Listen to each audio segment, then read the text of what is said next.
Wait, hold on. I'm not recording it. No worries. We can cut it, right? Yeah. We'll fix it. Cut. Look at the sound system. Okay. I think we're good. Alright, start her off. Alright, you can get us started. Okay, hello. My name is Eugene.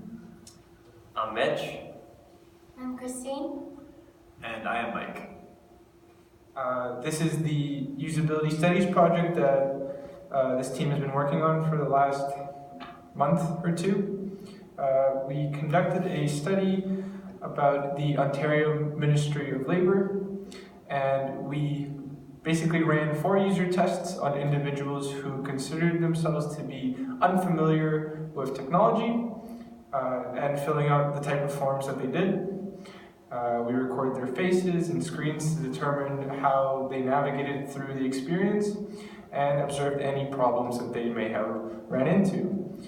Through this, we picked up on a couple issues and things that we thought could be better about the website, and we go further in depth about them on the report.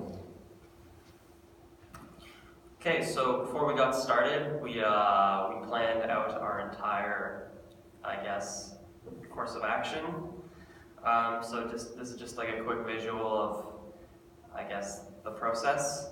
So we started with our research, moved into planning, we found our users, gathered the data, analyzed the data, and then finally are now providing the data. Yeah. So for our project statement, our study will be testing the Ministry of Labour's claims webpage, and users will be going through the procedure, and we're going to be examining the flow of the website. So our primary method of data that we're collecting is going to be qualitative. We're really just looking to see how easy it is for people to navigate through this website. Some of the key challenges we're going to face along the way are encouraging the low-tech people to actually want to use a web service instead of maybe trying to file this claim over the phone, or just not doing it at all because of their reluctance to use technology. So our participants included senior citizens that are new to technology in the beginning of our research report, and people that immigrated from developing countries, people that have recently lost their jobs, or obviously people of low tech. Our recruiting procedure was that we would post on Facebook about the information and what we're doing and how they can help. If necessary, we'll use a monetary incentive like $5 gift cards.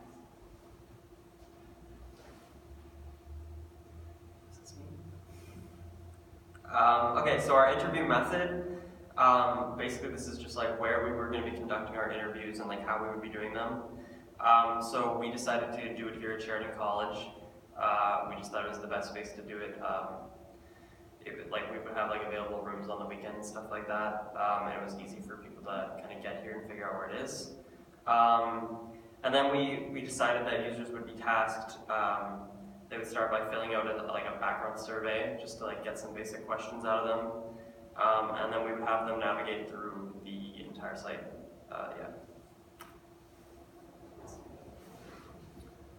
Okay, so during the user tests, we gave each of our users the same scenario, and the basic summary of what the scenario is they are a construction worker that hasn't been paid for the amount of work that they've done. So they had basically a sheet that they followed to fill out all the forms. I'm not going to read this entire thing.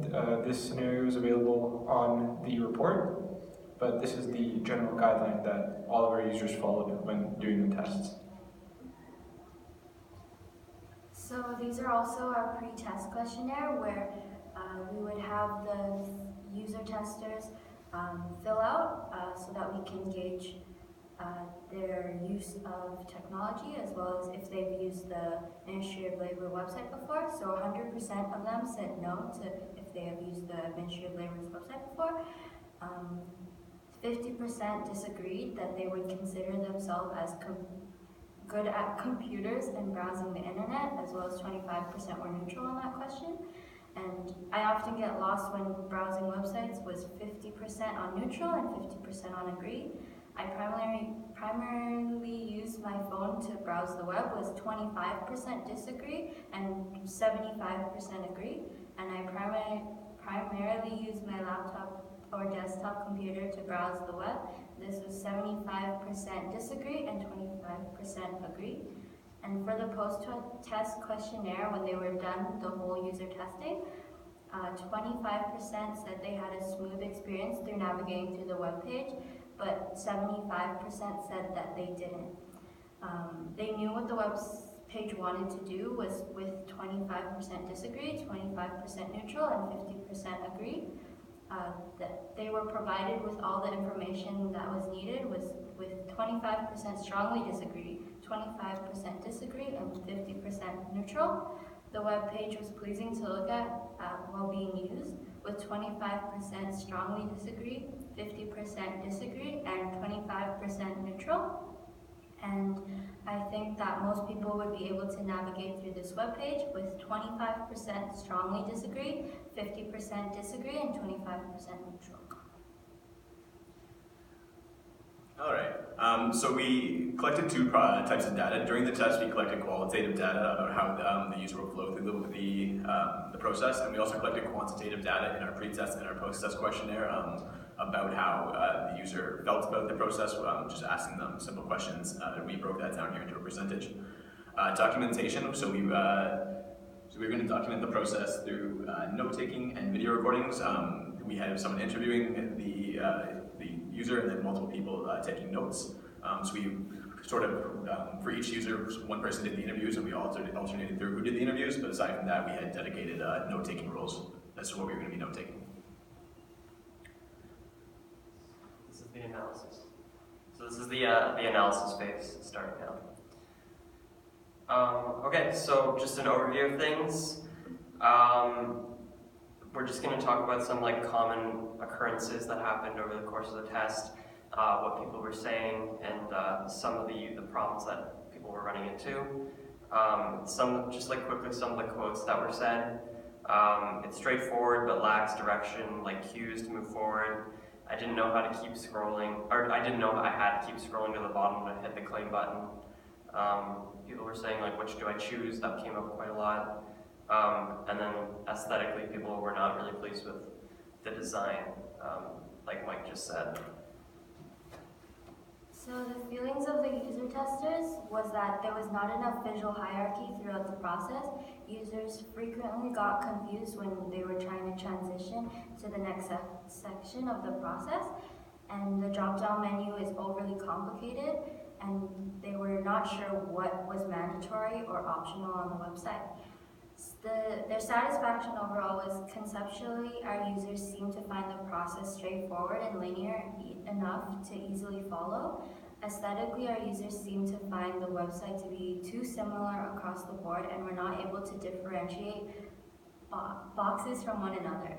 Users were able to complete the entire process in about 10 minutes. Okay, so based on the data that we gathered, these are some recommendations that we think the website can use. So the first one is the page needs better visual hierarchy. Based on the image on the right, everything seems to clump together and the information is just a sensory overload for the user. So breaking it down and simplifying it could be a good idea. This is also for the first page. The button for agreeing to terms and conditions is not visible enough. Users have to scroll for an extended period of time to find the button instead of it being available to them right away. So we found this pretty consistent amongst most of the user tests where they were confused about where the button was initially and what all the information on the first page was. And a simple layout but no cues to scroll in order to proceed. So again, lack of direction for when they're doing or proceeding to the button on the first page. And also the overall user flow is confusing because they have to read through all that text and it can turn people away before they even begin the test. This is for the drop-down menu section of the website.